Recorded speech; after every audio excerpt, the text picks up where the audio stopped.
colorful. Beautiful, exciting. Colorful, unique. Life-changing, incredible.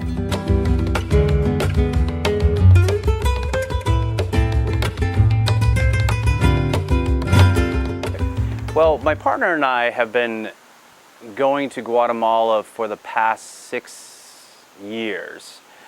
And we facilitate the sponsorship of 3 siblings privately. And so we would frequently go to Guatemala 2 or 3 times a year to check in on the kids, to see how they're doing, meet with their schools, to see what progress they're making. And it got to the point where it felt right and that it was time for me to start sharing this experience with young people. And since I work with young people, it was really important for me to introduce this sort of activity into their lives. And so that's the global awareness piece of Perduco, is really to help develop an understanding of the world and our place in it. And I wanted to start sharing this experience with kids. And that was challenging. I didn't work with a group. I didn't look for a travel agency. I didn't look for any specific programming. I just looked at all the different resources and contacts that I had in Guatemala, and I started putting together the program. And that's how it evolved. And the first trip was the summer of 2012, and 2013 was our second trip.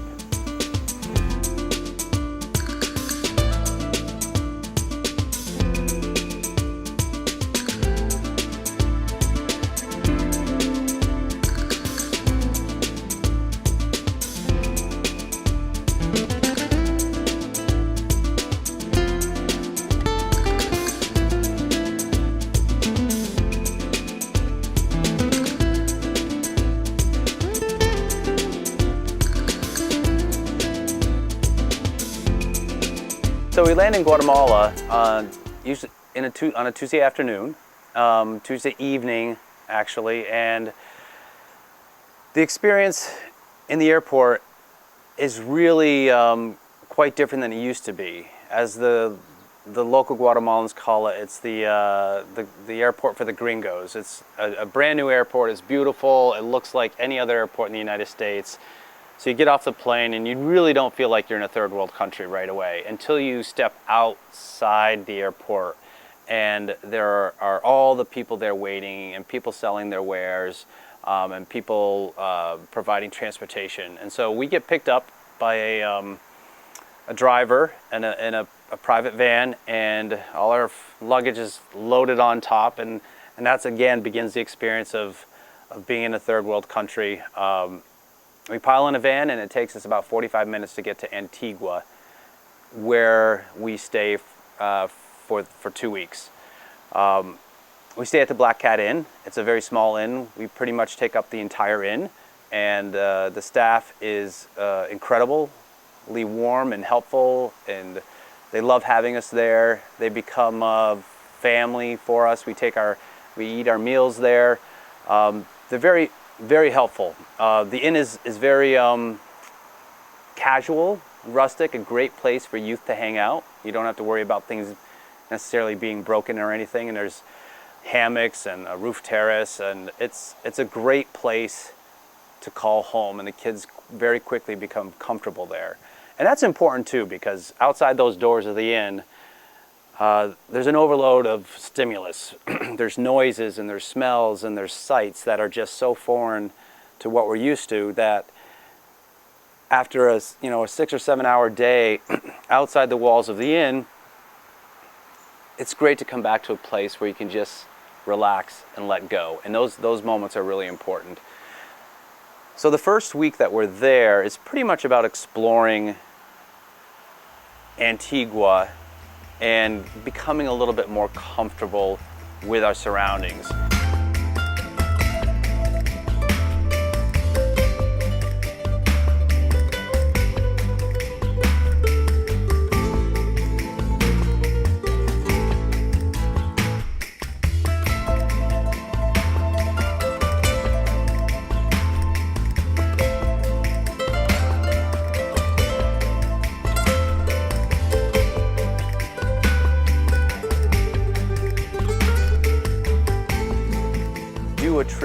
immediately the following day to Camino Seguro, Safe Passage, which is a non-government agency which provides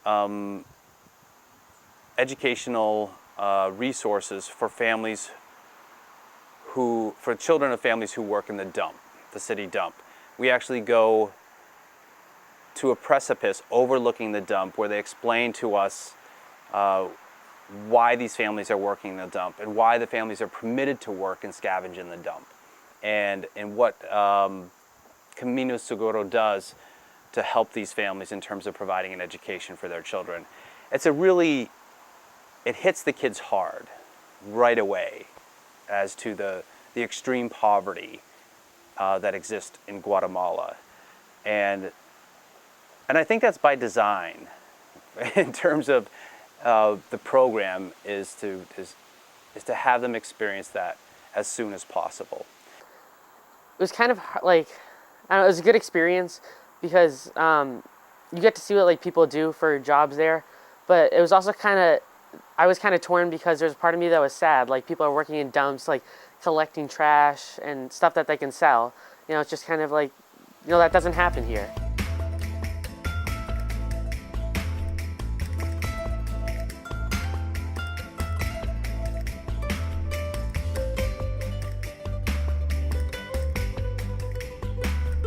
We go to an organic farm the next day, and this gives another view of Guatemala. The Caoba Farms is owned by a local Guatemalan, but he was educated in the United States, both at the high school level and at the college level. And he returned to Guatemala and purchased his dad's property, and he's working on creating sustainable organic agriculture on the outskirts of Antigua. And so this shows a very different side of Guatemala, a Guatemalan that's well educated, that has opportunities, but that's also really working toward something that I think is very tangible to kids from the United States. Because organic farming and sustainability are ideas, and it's language that the kids can understand. And so we spend time volunteering at the farm, learning a little bit more about organic farming and sustainability.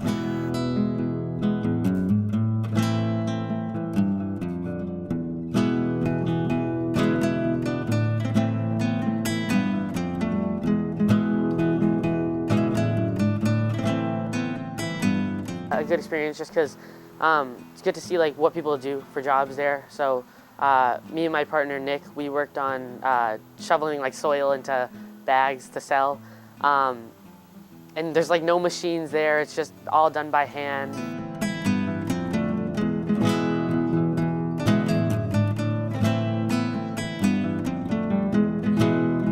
To me, it was really important that the experience was it's a cultural learning experience. It's not about going down to take care of the poor necessarily, or having pity on these people. It's about learning about the country of Guatemala. And yes, there is an incredible amount of poverty there, but there's also a group of Guatemalans that are better off, well educated, and doing really great things as well.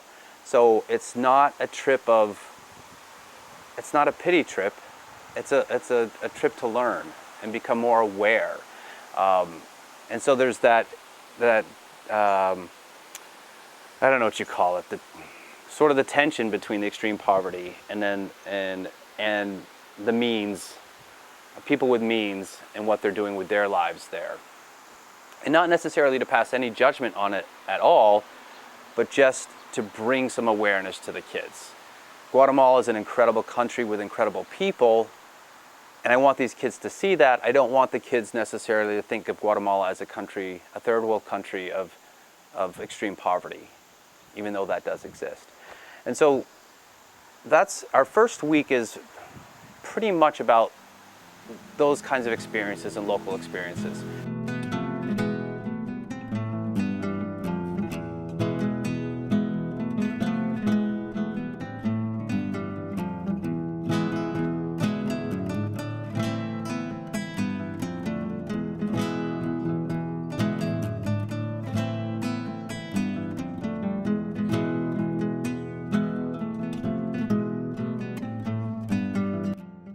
The kids from the U.S. that travel with me to Guatemala, they do two things when they're at the school.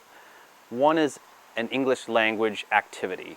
They, in pairs, two U.S. students, while in Boston, will begin to create an English language activity to teach some basic English words and phrases to the first graders at La Escuela Esperanza. And I really encourage them to think about activities that will get the kids up out of their seats and give them language that they can use on a daily basis. And so, for example, one team came up with soccer, or football as it's called in Guatemala. And their activity was all based on nouns, verbs, and adjectives associated with playing soccer or playing football.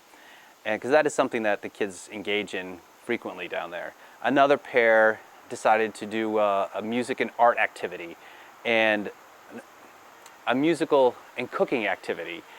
And we actually took in, pots and pans and utensils from the kitchen for the kids to use to create music, but also learning, again, some nouns, some verbs, and some adjectives associated with cooking and playing music. Another group decided on doing painting, and another one on drawing. And so it was a combination of, what is it that the teens are interested in and enjoy, and how could they share that information with the first graders who are learning English. We went to school every day of the second week there. And right as we walked through those doors, children would just be rushing up to us, grabbing onto us. And the thing I found really cool is, they don't even know us, but they were just happy to see us. And we'd spend time with them during recess. They loved being swung around. And then after that, we'd teach them some English. So me and my partner, she enjoyed cooking and I enjoyed music. So we tried to mush that together. So we would take pots and pans and we'd bang on them and teach them like vocabulary, like fork, spoon, just simple stuff like that.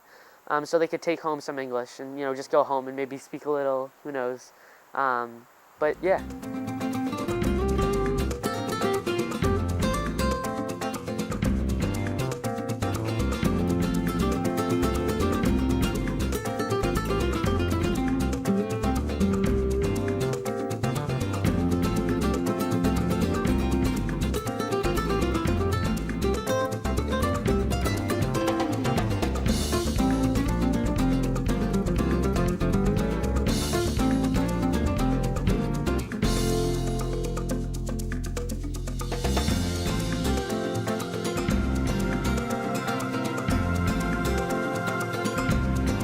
Smile on my face just because it was just like really great to spend time with them. Like they'd come up to you, hug you, play games with you, and I enjoy being around little kids, so it was just really, really fun.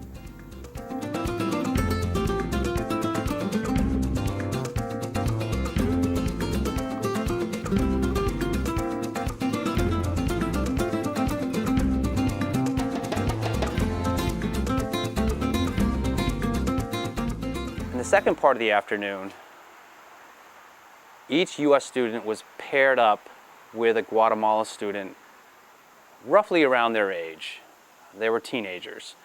And these pairs actually were created prior to the trip. And we had created two activities that they could choose from to engage in. One was bridge building and another one was mask making. And so the U.S. student and the Guatemala student knew what it is that they were going to be doing together, and then on Monday when we arrived at the school, the kids were paired up, they were given their challenge, and had to present their solution by the end of the week on Friday, and they had 2 hours each day to work on the project. So it was one U.S. student, one Guatemala student, one challenge that they had to work together to complete by Friday. And to me, that's one of the most important pieces of what we did, and creating this experience for both the U.S. kids and the Guatemalan kids. So we had to make a mask, decorate it, and present it to the class. And they would lay down like plaster, right, and put it in water and lay it down on our face, and it was, you know, pretty uncomfortable, just because you're trusting your partner not to, you know, get in your eyes, get in your nose, wherever. So you had to like really trust them, and yeah, you just had a feeling of trust between each other once it was done, and it was like you felt really accomplished after it was over. But it was definitely just like it was pretty uncomfortable.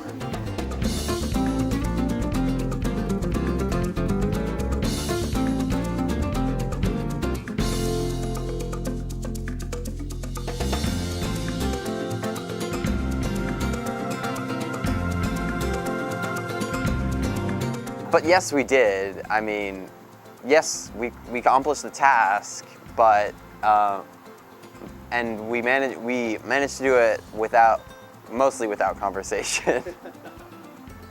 Even though we didn't get a bridge like everyone else, we still had a structure, which made it.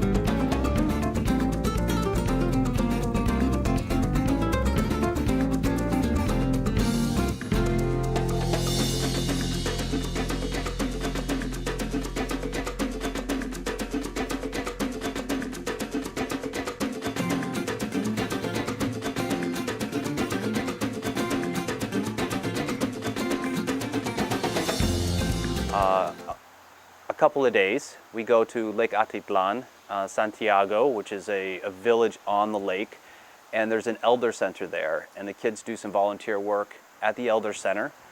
This is again a nonprofit organization started by a Guatemalan woman who was very much interested in caring for the elders in their communities, providing them with food and activities, meals and activities. And for some of the elders that can't make it to the center, meals are brought to them. And we also learn a little, we work with a woman named Jennifer Christ with the Tree for Hope Foundation. And she also provides some learning experiences around the Civil War and in the Mayan peoples. And we also, on our return trip, visit a Mayan ruin and learn a little bit more about the Mayan culture, which is very much in existence today in Guatemala.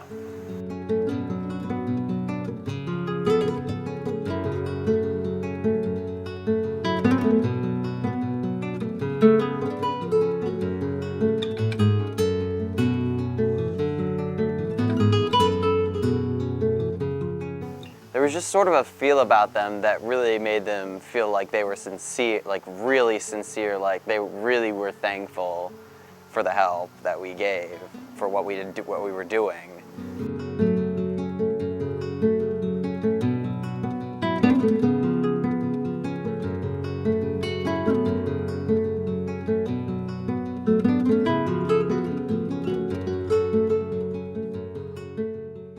Significant, unique aspects of this program is the relationship that we have with Juana Esteban and Cristina Sanchez, and their involvement in the program really enhances this program tremendously and makes it very unique. Juana Esteban and Cristina are indigenous people of Mayan descent, of Quiché Indians from the region of Quiché, and their family lives in a very remote town named Chahul that's at the end of the road. You look at the map and literally Chahul is at the end of the road, and they live up in the highlands of Quiché. However, their parents, who are subsistent farmers, Manuel has acreage where he grows corn, and that corn is what they use to feed themselves with year-round.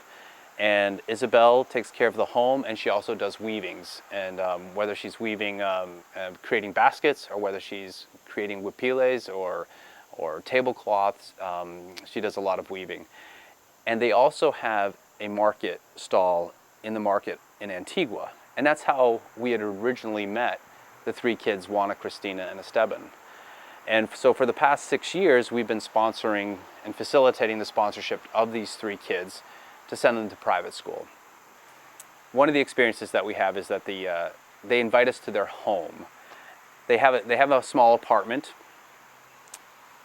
which is described as an apartment, but it's hard to call it a house by our standards. But they're very welcoming people and very humble people, and they invite us into their home.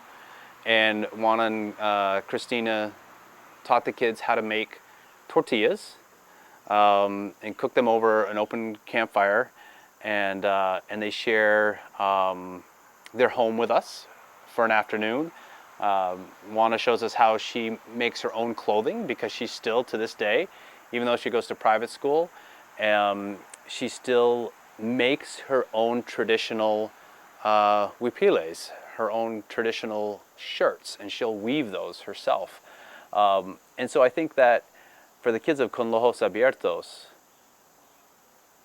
that's an incredible experience that other trips don't provide, because these kids are native, indigenous kids who are actively engaged in much of our program as possible. And just watching it, even in the evenings, it is downtime, it's dinner time, Juan and Christina come over for dinner, and they are just totally engaged with the kids from the US. They're laughing, they're talking, they're just acting like teenagers. And that's another piece that's really wonderful. It's not so much about pointing out the differences as it is about what they share and what they have in common, and that they are teenagers, and they all want the same things, and they all are interested in the same things. And it doesn't matter whether you're from the US or whether you're from Guatemala. There are a lot of similarities, and just for those kids to share in that experience together on the roof deck of Black Hat Inn it's a wonderful experience to provide the kids.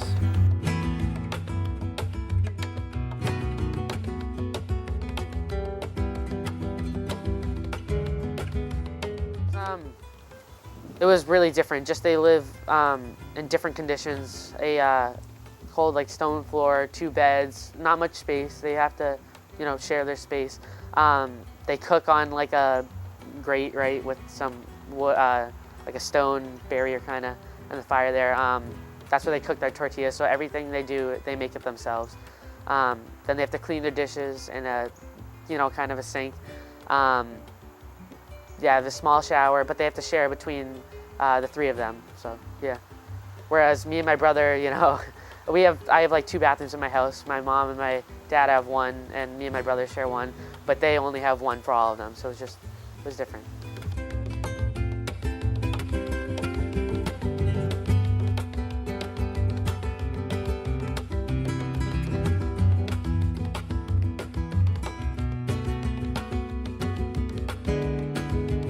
And it's an amazing experience. It's all worth it in the end, especially when you're seeing the smiling faces of the people and the kids at the school.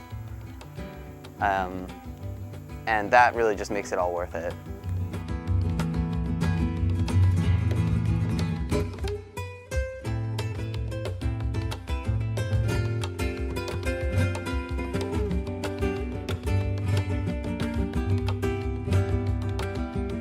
Of course, I would definitely recommend it.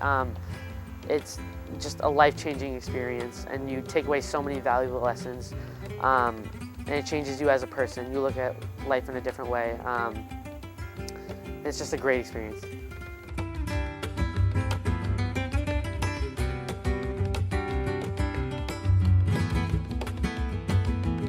When he came back, I felt like he was looking at our life and life in Sharon through a new lens. He really talked a lot about the gratefulness he had for the things that we have in our everyday life that others in Guatemala just don't have.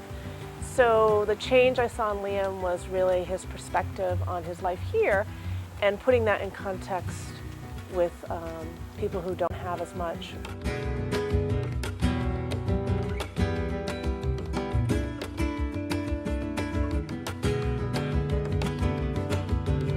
Miss most about the whole 2-week experience were the 8 kids that were sitting around that circle and the experience that we shared together.